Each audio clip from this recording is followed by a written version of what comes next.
isasalpak na natin guys yung oil filter na bago sa housing nya.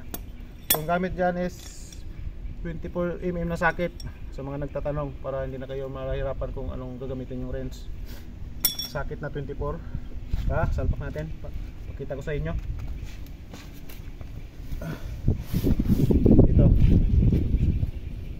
Ito yung housing nya. Ayan. Tusok mo lang ng ganon, tapos may thread naman na yan.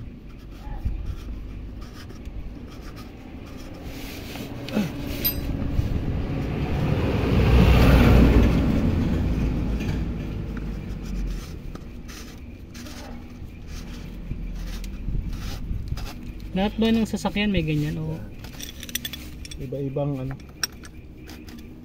Ito sa mga ano Oo, to. naka-ano lang talaga sa ano yan. Mga CRDI, naka-element na oil filter.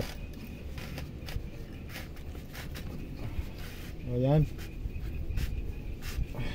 Ano yun sir? Tamang sikip lang sir? Tama lang. Plastic siya no? Oo. Okay na. Yun. Stop na siya. Tapos ito yung dulo niya, huwag mo kalimutang ibalik. Meron pa siyang ano. Diyan nang didrain ng ano yung pundo niya dyan.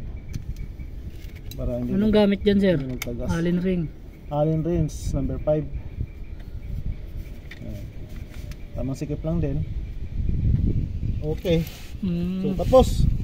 So ito yung mamaya, dito yung drain plug natin kaso may natulo pa, so hindi muna natin pwedeng anuhin dyan. Patuloyin lang muna natin. Okay. Ayos. Mas matagal, mas maganda. At least maubos yung kanyang naipon na langis dyan.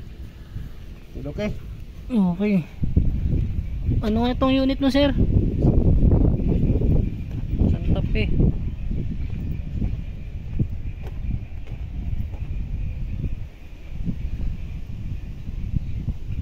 Jules Garage in the house.